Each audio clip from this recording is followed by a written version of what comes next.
Morning बच्चों। बेटा हमारा पॉलिटिकल का 3rd चैप्टर चल रहा है, तो इसके अंदर हम कल हाफ पार्ट इसका डिस्कस कर चुके थे। आज हम इसका रिमेनिंग जो पार्ट है, बचा हुआ जो पार्ट है, हम आज इसे डिस्कस करते हैं। तो देखिए बच्चों, इसके अंदर क्या बताया गया है। जो आज का बचा हुआ पार्ट है, हम इसका कल चुनाव के बारे में हमारा ये चैप्टर चल रहा है। तो इसका जो आज का रिमेनिंग पार्ट है, उसमें सबसे फर्स्ट जो हेडिंग आती है वो आती है बेटा समानुपातिक प्रतिनिधित्व। अब पहले इसको समझिए कि ये होता क्या है।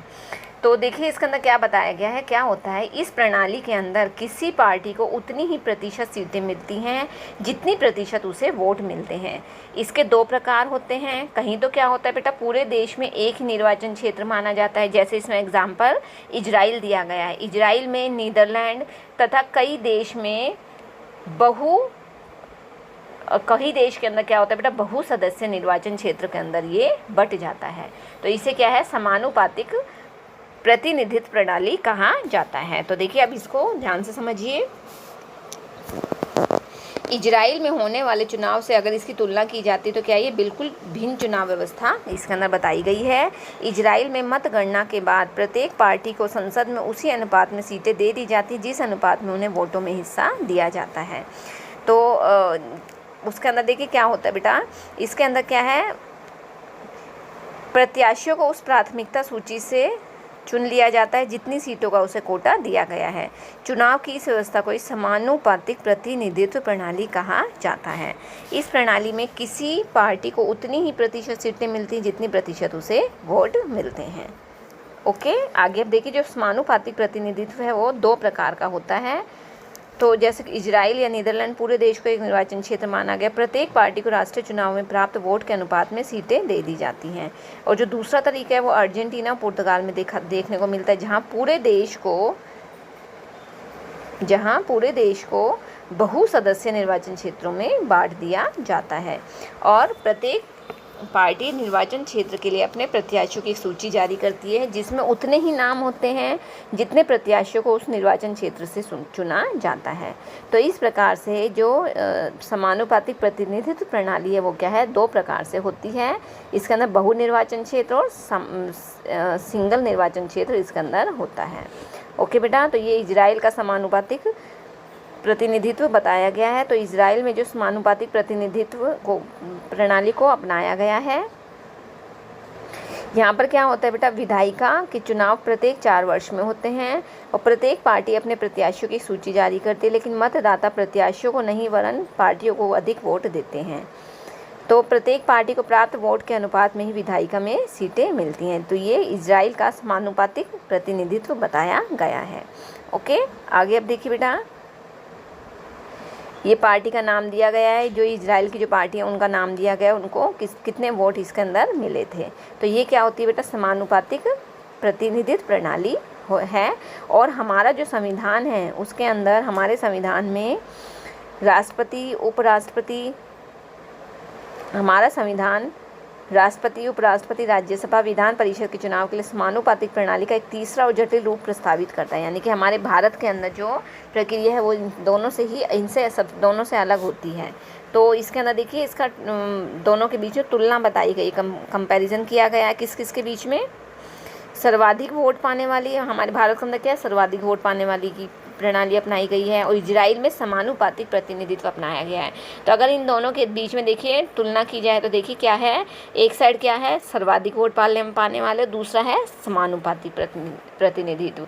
तो सर्वाधिक वोट के अंदर देखिए क्या होता है, पूरे देश को क्या है, छोटे छोटे निर्वाचन क्षेत्र के अंदर बांट दिया जाता है। और लेकिन समानुपातिक में क्या है, पूरे देश को में एक ही निर्वाचन क्षेत्र, इसके अंदर क्या है, पूरा एक ही निर्वाचन क्षेत्र होता है। इसमें क्या होता है बेटा, हर निर्वाचन क्षेत्र से एक प्रतिनिधित्व चुन लिया जाता है। इसके अंदर क्या होता है, एक निर्वाचन क्षेत्र से कई प्रतिनिधि चुने जाते हैं। देखो ध्यान से समझना इसको। हमारे भारत में क्या होता है बेटा, देश को छोटी छोटी इकाइयों मतलब निर्वाचन क्षेत्र में बांट देते हैं। लेकिन इजराइल में क्या होता है, वहाँ पर एक निर्वाचन क्षेत्र होता है। भारत में क्या होता है, हर निर्वाचन क्षेत्र में एक प्रतिनिधि होता है, लेकिन इजराइल में क्या होता है, एक निर्वाचन क्षेत्र में कई प्रतिनिधि होते हैं। मैं इजराइल और भारत बेटा इसलिए बोल रही हूँ क्योंकि भारत में क्या है, सर्वाधिक वोट पाने वाली प्रणाली है और इजराइल में समानुपातिक प्रतिनिधित्व की प्रणाली अपनाई गई है। इसलिए मैं इन दोनों के बीच में कंपेरिजन कर रही हूँ। आप भारत और इजराइल को मत समझ लेना, ये मैं नाम इसलिए ले रही हूँ ताकि आपको कन्फ्यूज़न ना हो। अब भारत के अंदर जो प्रणाली है उसमें क्या है, जो मतदाता है वो प्रत्याशी को वोट देता है, लेकिन इसमें क्या होता है, मतदाता पार्टी को वोट देता है। इसके अंदर एक अकेले को नहीं, इसमें पूरी पार्टी को ही वोट दिए जाते हैं। और इसके अंदर क्या होता है बेटा, पार्टी को प्राप्त वोट के अनुपात से अधिक या कम सीटें विधायिका में मिलती हैं, लेकिन इसमें क्या होता है, हर पार्टी को प्राप्त मत के अनुपात में विधायिका में सीटें हासिल होती हैं। और इस प्रकार से इनके अंदर, दोनों के अंदर ये क्या है, कंपैरिजन डिफरेंस बताया गया है। आगे देखिए बेटा, जो यह इसमें क्या है, इस पार्टी को प्राप्त वोट के अनुपात से अधिक या कम सीटें विधायिका में मिल सकती हैं। हर पार्टी को प्राप्त मत के अनुपात में विधायिका को सीटें हासिल होती हैं, यानी कि हर पार्टी को क्या है, सीटें हासिल होती हैं। विजयी उम्मीदवार यानी कि जो जीता हुआ उम्मीदवार है, वो जरूरी नहीं है कि वोटों का अनुपात 50% या प्लस मिले। इसके अंदर क्या होता है बेटा, विजयी उम्मीदवार को वोटों का बहुमत हासिल होता है। विजय ही वही होता है जिसे सबसे अधिक वोट मिलती हैं। और इसमें उदाहरण के लिए यूनाइटेड किंगडम और भारत का दिया गया, इसमें उदाहरण दिया इजराइल और नीदरलैंड का। तो ये इन दोनों के अंदर जो डिफरेंस था बेटा, वो इन दोनों का डिफरेंस इसके अंदर बताया गया है। आप इसको एक बार अच्छे से पढ़ोगे तो आपको ये चीज़ समझ में आ जाएगी। ओके, अब देखिए बेटा, नेक्स्ट हेडिंग आती है राज्यसभा के चुनाव में समानुपातिक प्रतिनिधित्व की प्रणाली। जब राज्यसभा के जो चुनाव होते हैं तो उसके अंदर जो ये प्रणाली अपनाई जाती है वो क्या होती है, तो समानुपातिक प्रतिनिधित्व का तीसरा रूप हमें भारत में राज्यसभा चुनाव में देखने को मिलता है। इसे एकल संक्रमणीय मत प्रणाली भी कहा जाता है। इसे क्या कहा जाता है बेटा, इसे एकल संक्रमणीय मत प्रणाली भी कहते हैं। प्रत्येक राज्य को राज्यसभा में सीटों का निश्चित कोटा प्राप्त होता है। ओके, राज्यों को विधानसभा के सदस्यों द्वारा इन सीटों के लिए चुनाव किया जाता है। इसमें राज्य के विधायक ही मतदाता होते हैं। मतदाता चुनाव में खड़े सभी प्रत्याशियों को अपनी पसंद के अनुसार एक वरीयता क्रम दे देते हैं और जीतने के लिए किसी प्रत्याशी को मतों का एक कोटा प्राप्त करना होता है। इसके अंदर एक फॉर्मूला लगता है, तो देखिए फॉर्मूला क्या होता है, कुल मतदान ओवर कुल मतदान कुल विजयी उम्मीदवार प्लस 1, और इन सबको क्या है 1 से प्लस कर, इन सब के अंदर एक जोड़ दिया जाता है। तो ये एग्जाम्पल, ये इसके अंदर फॉर्मूला लगाया जाता है और उसके द्वारा क्या है रिजल्ट निकाला जाता है, तैयार किया जाता है।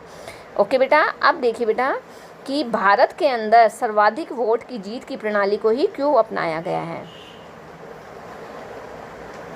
कि ऐसा क्या था कि भारत के अंदर इस प्रणाली को अपनाया गया। तो भारत के अंदर देखिए बेटा सर्वाधिक वोट की जीत की प्रणाली को क्यों अपनाया गया है, तो इसके अंदर इस प्रश्न का अनुमान लगाना तो बहुत कठिन कार्य है, लेकिन चलो हम कोशिश करते हैं। इसके अंदर क्या है कि जो ये प्रक्रिया होती है काफ़ी जटिल होती है, जो किसी छोटे देश पे में ही लागू हो सकती है, लेकिन भारत जैसे विशाल देश के अंदर नहीं। तो सर्वाधिक वोट से जीत वाली व्यवस्था की सफलता इसकी लोकप्रियता का कारण है, यानी कि जो ऊपर जो दूसरी जो प्रणाली है वो हमारे भारत जैसे विशाल देश के अंदर स्टिक नहीं बैठती है। तो भारत जैसे विशाल देश के लिए सर्वाधिक वोट से जीत की प्रणाली को ही अपनाया गया है। और इस पूरी चुनाव व्यवस्था के अंदर क्या है, मतदाताओं के पास क्या स्पष्ट विकल्प होते हैं, मतलब उन जो मतदाता होते हैं, जो वोट डालने वाले होते हैं, उनके पास सामने क्या है स्पष्ट बहुमत होता है। जो जिस पार्टी को वो चाहे वो उस पार्टी को वोट देकर अपना नेता चुन सकता है। तो इसीलिए भारत के अंदर क्या है, भारत एक बहुत विशाल देश है, बहुत अधिक जनसंख्या है, तो इसलिए भारत के अंदर क्या सर्वाधिक वोट से जीत प्रणाली वाली अवस्था को ही अपनाया गया, ताकि इसके अंदर जो रिज़ल्ट आता है वो बिल्कुल सही उचित निकल के आ सके और सही तरीके से देश के अंदर शासन लागू किया जा सके। तो लेकिन इसके अंदर भी क्या है बेटा, सबसे महत्वपूर्ण बात क्या है कि संविधान निर्माता समझते थे कि समानुपातिक प्रतिनिधित्व प्रणाली पर आधारित चुनाव संसदीय प्रणाली में सरकार के स्थायित्व के लिए उपयुक्त नहीं होगी। तो इसके बारे में क्या है, जो नेक्स्ट हमारा चैप्टर आएगा हम उसके अंदर इसके बारे में डिटेल में डिस्कस करते हैं। ओके, आगे देखिए बेटा,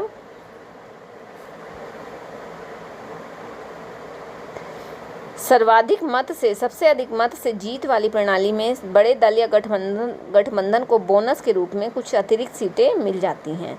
तो ये इसका जो मैंने आपको बताया ना, प्लस में 1 सीट को उसमें एक्स्ट्रा दे दिया जाता है। तो ये इसके अंदर फॉर्मूला अपनाया जाता है। और संविधान का अब तक का कामकाज संविधान निर्माताओं की अपेक्षाओं को प्रमाणित करता है। संविधान निर्माताओं की उम्मीदों को संविधान की कार्यप्रणाली से प्राप्त अनुभव प्रमाणित किया जाता है। ये इसके अंदर भारत के अंदर क्या है, इस प्रणाली को अपनाया गया है। अब आगे बेटा नेक्स्ट हेडिंग आती है हमारी ये देखिए बीच में थोड़ा सा और दिया गया है। 1989 के बाद क्या है, भारत में बहुदलीय गठबंधन की कार्यप्रणाली देखी गई थी। अनेक राज्यों में धीरे धीरे द्विदलीय प्रतियोगिता उभर कर आ रही थी, लेकिन भारतीय दल की क्या विशेषता थी कि गठबंधन सरकारों के आने से नए और छोटे दलों को अधिक वोट से जीत वाली प्रणाली के बावजूद चुनावी प्रतियोगिता में प्रवेश करने का मौका मिल जाता है। सभी को क्या है, बारी बारी से मौका दिया जाता है। ओके, आगे अब देखिए निर्वाचन क्षेत्रों का आरक्षण। जो निर्वाचन क्षेत्र हैं उनका आरक्षण, तो भारतीय संविधान के द्वारा सभी वर्ग को संसद में समान प्रतिनिधित्व देने के प्रयास में आरक्षित निर्वाचन क्षेत्रों की व्यवस्था को अपनाया गया है। और इस व्यवस्था के अंतर्गत किसी निर्वाचन क्षेत्र में सभी मतदाता वोट तो डालेंगे, लेकिन प्रत्याशी केवल उसी समुदाय यह सामाजिक वर्ग का होगा जिसके लिए सीट आरक्षित की गई है। इसे ही क्या कहा गया, निर्वाचन क्षेत्रों का आरक्षण कहा गया है। तो इसमें क्या होता है बेटा, देखिए निर्वाचन क्षेत्रों के आरक्षण के अंदर हर उसके लिए क्या है, अलग से सीटें आरक्षित कर दी जाती हैं। तो इस प्रणाली के अंदर क्या होता है कि सर्वाधिक मत से जीत वाली प्रणाली में निर्वाचन क्षेत्र में किसी उम्मीदवार को सबसे अधिक वोट मिलते हैं वही जीत जाता है। ये हमने पहले भी डिस्कस कर लिया है। इससे छोटे छोटे सामाजिक समूहों का अहित होता है, लेकिन यह भारतीय सामाजिक परिवेश में अधिक महत्वपूर्ण है क्योंकि यहाँ की जनसंख्या बहुत ज़्यादा है और यहाँ पर अलग अलग जाति के लोग रहते हैं और हमारे समाज को शुरू से ही क्या है, जातीय व्यवस्था में बांटा गया है। तो इससे क्या होता है कि जो उसका अंदर क्या है, इसको आरक्षित किया गया है। जो गरीब वर्ग है, जो दलित वर्ग है, उसके लिए क्या है, आरक्षण, उसके लिए सीटें आरक्षित की गई हैं और उनसे क्या है, उनकी सीटों को कोई भी नहीं छीन सकता है। इसे ही क्या है, निर्वाचन क्षेत्रों का आरक्षण कहा जाता है।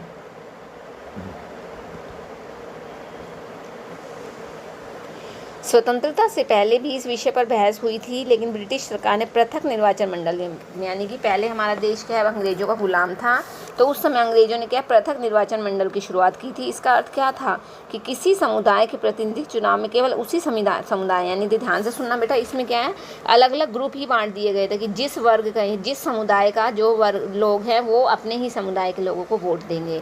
आजकल ऐसा नहीं है। आजकल क्या, हम किसी भी धर्म के, किसी भी जाति के लोग को क्या है, हम वोट दे सकते हैं।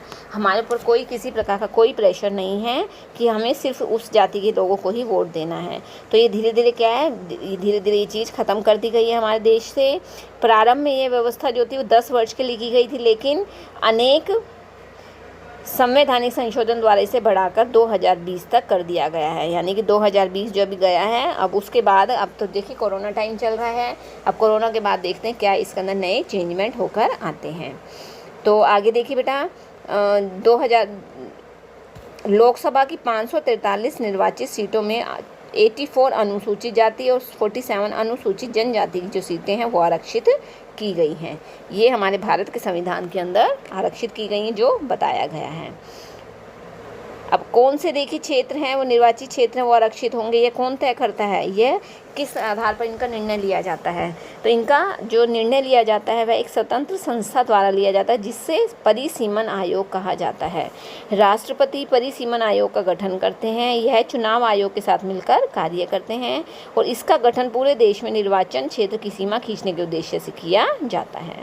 ओके बेटा, आगे अब देखिए, इसका कहने का अभिप्राय बेटा, हम किसी भी जाति के या किसी भी धर्म, किसी भी लिंग के छात्र मतलब लोगों से बिना भेदभाव के सभी 18 वर्ष से ऊपर आयु के नागरिकों को हम सभी को वोट देने का अधिकार होता है।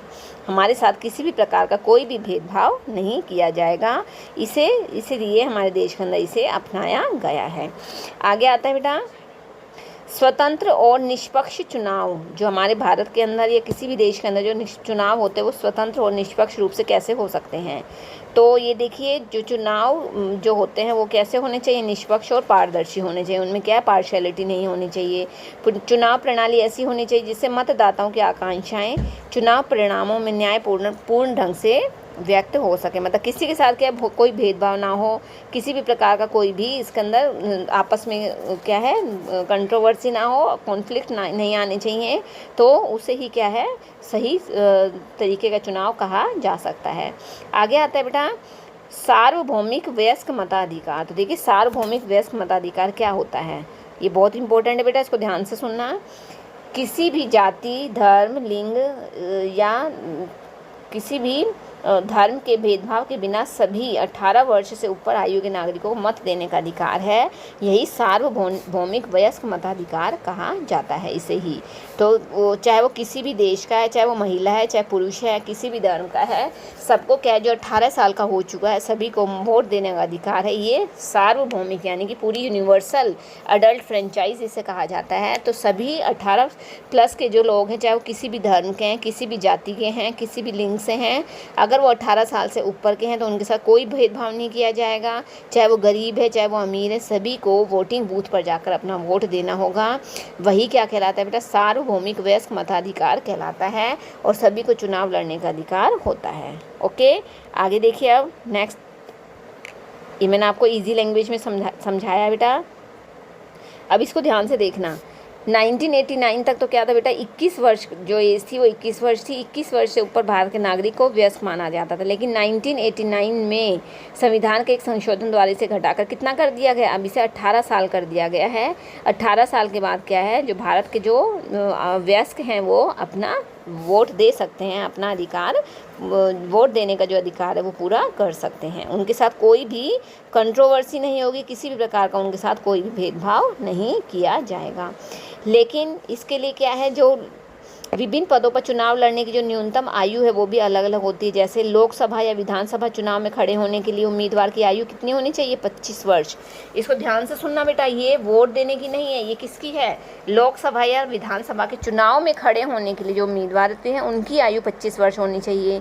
या कुछ और भी प्रतिबंध लगाएं, कुछ और भी इसके ऊपर, मतलब जो आयु है वो, या आयु के साथ साथ उनकी आय कितनी हो, शिक्षा, वर्ग, लिंग, ये क्या है, ये इस रूप में चुनाव से के अंदर कोई भी प्रतिबंध नहीं लगाया गया है। लेकिन बस एक ये है कि वो 25 वर्ष से अधिक आयु उसकी होनी चाहिए, इससे कम वाला उसके लिए खड़ा नहीं हो सकता है।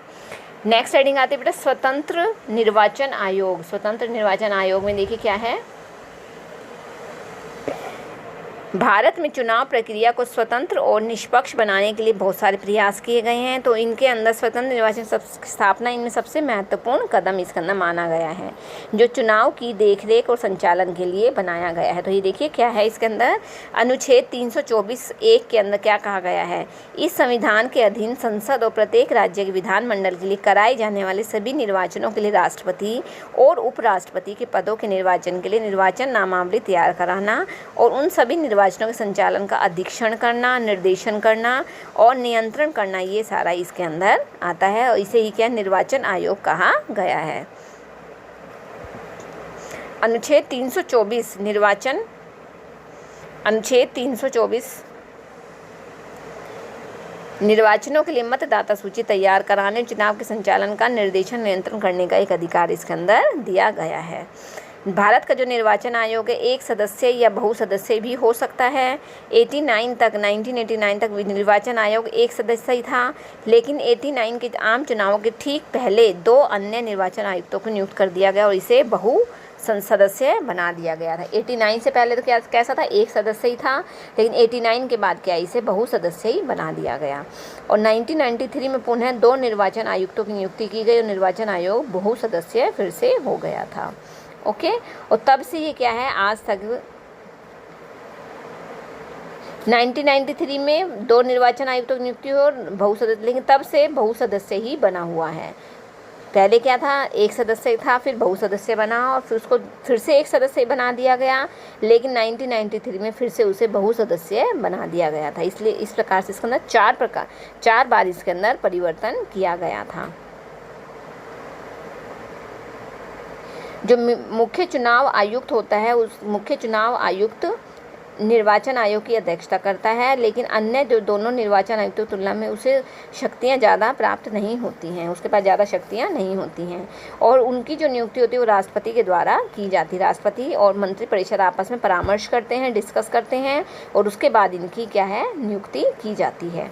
ओके, आगे है बेटा, संविधान मुख्य चुनाव निर्वाचन आयुक्त और निर्वाचन आयुक्त कार्यकाल की सुरक्षा देता है। 6 वर्ष के लिए अथवा 65 वर्ष की आयु तक के लिए उन्हें नियुक्त किया जाता है और कार्यकाल समाप्त होने के पहले राष्ट्रपति द्वारा उन्हें हटाया भी जा सकता है। अगर वो उनके कार्य से क्या है, खुश नहीं है तो क्या उन्हें राष्ट्रपति के द्वारा उनके पद से हटाया भी जा सकता है। विशेष बहुमत में देखिए क्या बताया गया है इसके अंदर, उपस्थित का और मतदान करने वाले सदस्यों का 2/3 बहुमत, इसे विशेष बहुमत कहा गया है। और सदन की कुल सदस्य संख्या का साधारण बहुमत इसे कहा जाता है। अब देखिए बेटा आगे है, भारत के निर्वाचन आयोग के पास बहुत सारे कार्य होते हैं, तो किन किन कार्यों को देखता है? तो देखिए सबसे फर्स्ट है मतदाता सूचियों को नया करने के काम की देखरेख करता है। ओके, सेकंड है चुनाव का समय और चुनाव का पूरा कार्यक्रम वो तय करता है कि चुनाव की घोषणा कैसे करनी है, नामांकन की प्रक्रिया कब शुरू करनी है, मतदान की तिथि क्या होनी चाहिए, मतगणना की तिथि मतलब चुनाव की घोषणा कब करनी है, सारे कार्य वो करता है। इस पूरी प्रक्रिया में निर्वाचन आयोग को स्वतंत्र और निष्पक्ष चुनाव कराने के लिए निर्णय लेने का अधिकार होता है। उसके ऊपर कोई भी प्रेशर नहीं होता है, कोई भी उसके ऊपर दबाव नहीं होता है। और जो निर्वाचन आयोग है राजनीतिक दलों को मान्यता देता है, उन्हें चुनाव चिन्ह आवंटित करता है, यानी कि आवंटित करना होता है बांटना, उन्हें चुनाव चिन्ह प्रदान किए जाते हैं। किसके द्वारा? निर्वाचन आयोग के द्वारा ही उन्हें चुनाव चिन्ह प्रदान किए जाते हैं। और इसके अलावा 1950, 51, 52 से लोकसभा के 16 चुनाव हो चुके हैं और निर्वाचन आयोग के द्वारा विभिन्न सभाओं के अनेक चुनाव और उपचुनाव करवाए गए हैं।